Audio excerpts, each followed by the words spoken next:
What is up, guys? Fado82 coming at you with the second edition of A Day in Rust. This is a series that takes a look at one in-game day cycle in Rust. In the first episode, we took a look at consecutive events that were occurring to show you the madness of our Rust server, the madness that is Rustopia.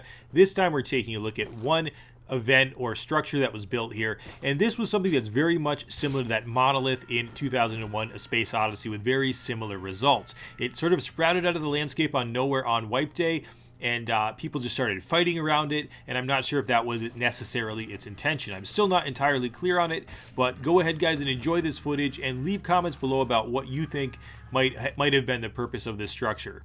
Now let's take a look at some Newmans who have yet to discover the monolith. GMO plan. With Jon Favreau? Chef? It's a movie with Jon Favreau?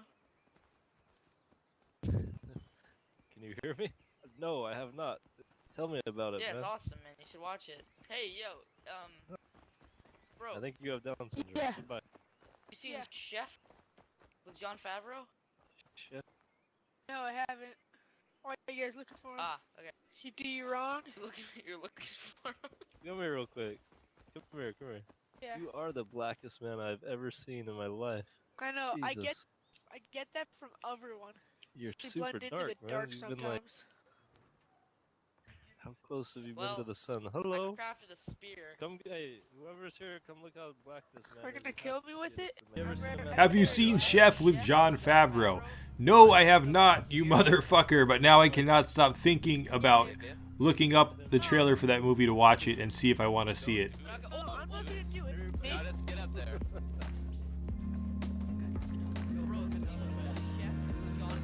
What is this monstrosity? Did you look?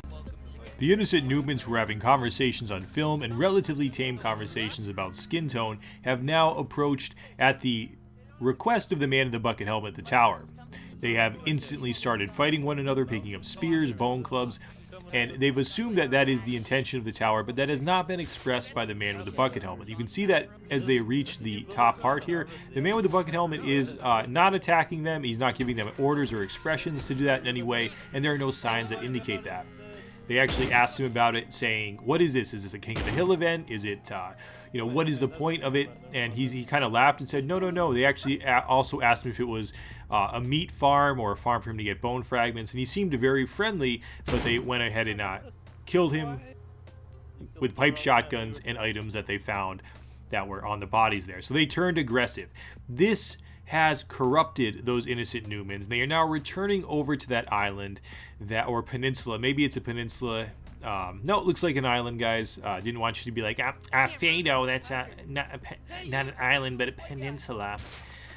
So whatever it is, it's a landmass. They're returning to the landmass. They have come back very aggressive and attacking every Newman that they see. It has now turned into a racial war. We're hearing attack the white man, attack the black man. So that monolithic structure has corrupted the Newmans and has very much a dark purpose, a dark energy around it. Come on, let's go. The Newmans have now taken to using primitive arms, pipe shotguns, spears, bows are the weapons of the day, and of course the starter rocks, and they are killing each other with wild abandon here. It has turned into an absolute free-for-all. The man with the bucket helmet is not pleased with what happened. I dropped one. I dropped one in the Yo, mail. what's up, Get the bros? heck out of here, bro. Get the heck I out don't of here. see it. I just got God, this I game, dropped bros. it. Yeah, bro, why's your dick so small? Having been corrupted by the dark energy of that monolith, the Newmans are now killing one another left and right. It is no longer the peaceful bohemian community that this landmass once was. This really speaks to the player-driven narrative of Rust. That structure was built. There was nothing on there indicating players needed to fight once they got to the top of it. There were no signs that indicated that, and the instructions of the man with the bucket helmet, who appeared to have some type of ownership or duty over that location, is now back here with a flamethrower to cleanse the landscape because he's upset that his trust was violated by those Newmans. But he also didn't give them instructions to use that as a place to kill one another, so his presence is very interesting. That faded dude, he was having a very good time with this game, guys. He was laughing to himself in game chat, saying this is the first time he's using the flamethrower. He was having very much a fun time with it. This goes to show you can have fun with Rust just as a weekend warrior or a casual player. Build a small base, build a structure like this, get a flamethrower and chop people down or do whatever you want. Just have a good time. So hope that comes through in this footage. But getting back into it, Again, the Newmans that come in this area immediately start fighting one another. I'm not sure if that was the intention of this structure, and it was put together by, I believe, a player named Citrus. We'll see in a moment some signs from Citrus, and he actually has a base atop a mountain overlooking this structure. The man in the bucket helmet, he is certainly not Citrus, but Faded Dude appears to have some sense of wanting to be a ward over this area, and he comes over with his bone club, his axe, and he chops up bodies, attempts to clean up the area, and in a moment we'll see him rolling through here with his flamethrower, cleansing the area of players, of their corpses, and really keeping just a close guard, a close watch over that area. And that is really cool. He's in a sense the warden of this area. But in doing so, Faded has pissed off the Newmans in this area. You can push around 1 or 2 Newmans, but when they come at you in numbers and in a pack, they're very difficult to defend against, even when you're a well-geared player, even in early game with his hide armor and his bucket helmet. So even though they have axes, they can make some primitive weapons, and they'll be able to get into his base with relatively little difficulty. He only has a couple sheet metal doors separating himself from them, and it's not that well built of a base, so he's going to have a difficult time if he is pissing off these players in numbers.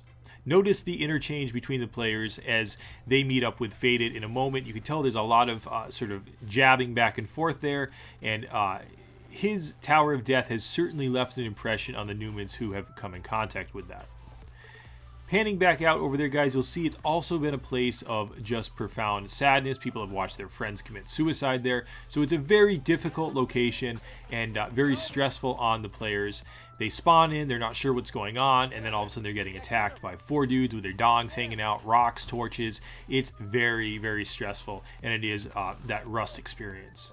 Notice the Nakeds in hot pursuit of Faded. Oh, you think so? Come get some, big boy. Yes, I think so, young Frenchman.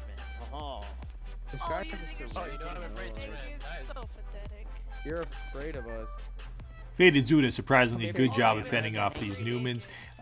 There's a pack of them coming at him, as you guys can see. That's hard to manage against, but he's doing effective using his hatchet.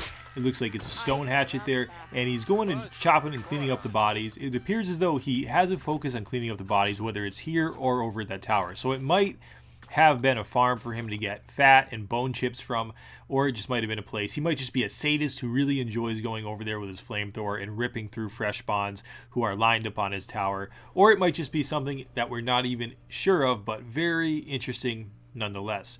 You'll notice again that the landscape around his base has become much more hostile since he himself has interacted with the tower, and those fresh spawns are now back.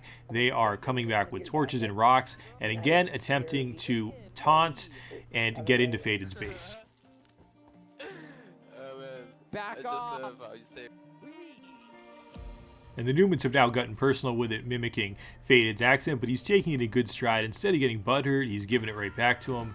And he's taking out that flamethrower and showing him just what he thinks about their comments.